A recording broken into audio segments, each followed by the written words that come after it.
Hello everybody, this presentation is going to look at formal versus informal language in academic writing. I am Natalie and I will give you this presentation and a couple of other presentations. So this particular vidcast looks at formal versus informal language and personal versus informed opinion. In this slide I put you up a comic, and you can pause the presentation to read it in your own time, but the key point of that comic is to get you thinking about how do we write at university. And there is one mistake a lot of students make when they come to university, that is, if you are at university, you need to find a balance between, yes, using the technical terms in your subject, in your discipline, but using technical terms and writing convoluted and cluttered are two different things. And in fact, if you are able to present your ideas and your thought processes in a simple and straightforward way, that shows that you have a much stronger understanding and a much more in-depth knowledge of your subject and of your discipline, as if you're using very convoluted language. That tends to be a sign that the students are insecure about what they are writing. So make sure your writing is precise and simple, and don't overuse technical terms with it.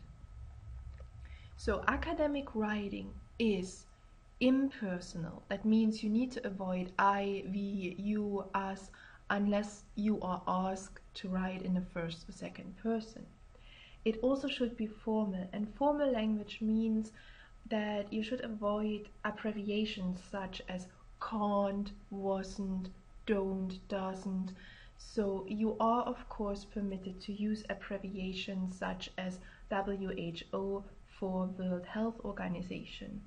If you use abbreviations like that, we recommend that for the first time you spell out whatever you want to abbreviate, such as World Health Organizations, and then in World Health Organization, and then in bracket afterwards write WHO, and every time afterwards you can just use the abbreviation. As I said previously, use your language that is clear and concise.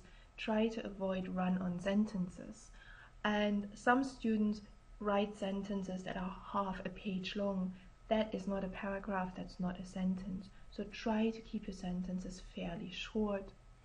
And the next item for good academic writing is to provide evidence. Back up your statements, use references, use resources. Do not just use your own opinion, but back them up. Is there research out that supports your argument? Justify why you are arguing in a certain way. Justify why you approached a topic in a certain way, why you undertook your research in a certain way. In this slide, I'll give you an example for phrases students use quite often. These phrases are very informal. So what I'd like you to do is pause the vidcast for a couple of minutes, take a piece of paper and a pen, and think about how could you make these formulations on the left-hand side of the screen more formal, and write down maybe 1 or 2 suggestions. I will give you the solutions in a moment. So you can pause the vidcast now and then just come back on once you're done. On the right-hand side you see now the suggestions for a more formalized way of expressing the phrases on the left-hand side. So for instance, when you look at get rid of, you could use remove or eradicate.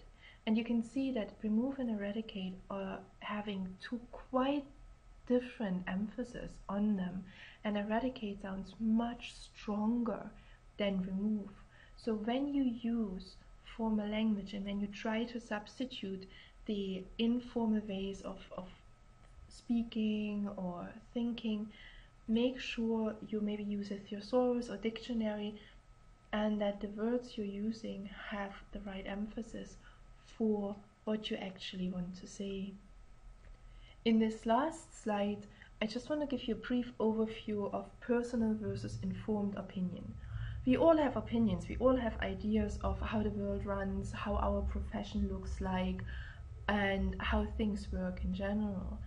And academic writing, we want you to use informed opinions. That means you will have an idea about a subject you're going to write about, but if you discuss this idea, you need to build a foundation for this discussion.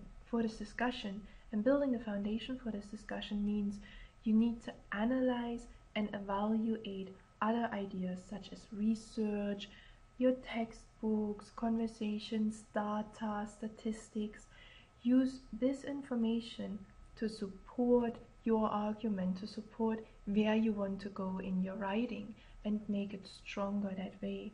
So an informed opinion is an opinion that is basically backed up by research, by references, while a personal opinion is simply an opinion, and it may or may not be true. In academic writing, we want you to argue your opinion and prove it as much as you can, also at least support it with references. So this is the end of this vidcast about formal versus informal language and your own opinion versus informed opinion. I hope you found it helpful, and see you in the next one. Bye.